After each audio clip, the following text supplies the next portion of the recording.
Today, we're going to be going over how to get Half Life Alyx working on your Quest 2 using Virtual Desktop and Oculus Airlink. We'll give you an updated step-by-step guide, as well as give you our opinion on which streamer works best. Thankfully, if you were immediately spooked by all the old steps of developer mode, patching, and any other nonsense we had to do to make this work in our last video, good news, none of that matters anymore.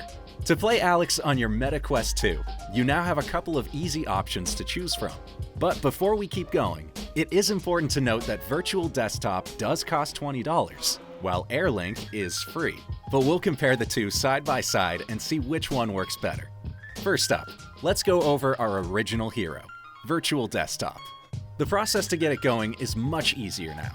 On your computer side, you'll still want to make sure that you install the Virtual Desktop PC Streamer app, Steam and its VR companion, as well as the Oculus app.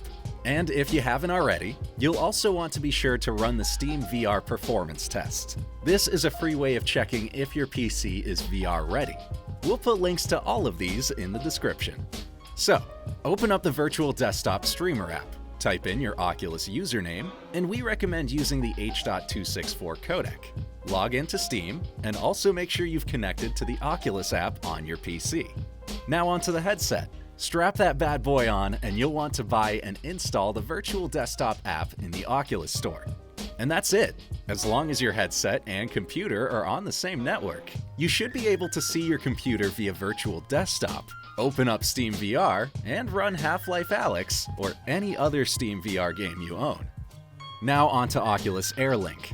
First, go into the Oculus PC app and go to the settings. Open up the beta tab and quickly check that Airlink is enabled. Now go into your headset, open up the settings menu, and go to experimental features.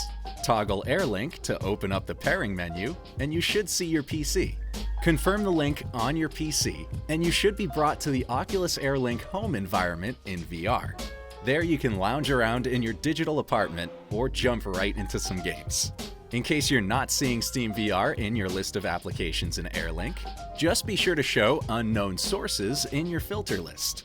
So now that we have both streamers installed and running, let's see how the experience compares with each of them. Now, for reference, the PC that we are connecting to is an Alpha MSI 15.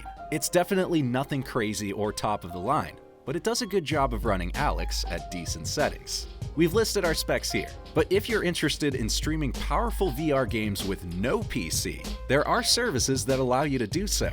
So let us know in the comments if you want to see a video about that.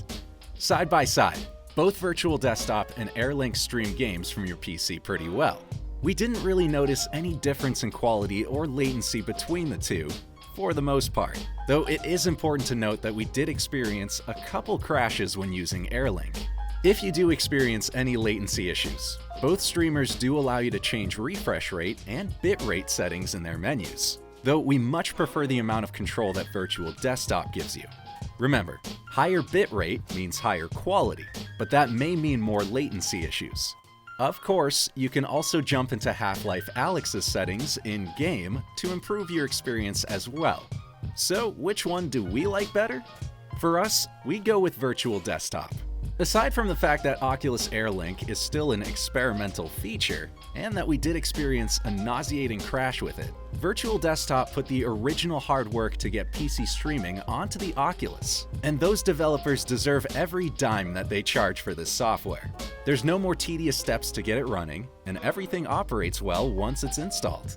But of course, if you're looking to save some money, give Airlink a try first and see how it works for you. Alright, that's it for now. Let us know if you have any questions in the comments. And which other PC VR games are you going to be launching on your Meta Quest? We want to know what you're playing in VR. If you want to support the channel, we recently launched some merch with custom hats and hoodies. But you can always support the channel for free by liking this video and maybe subscribing if you enjoy some cool tech.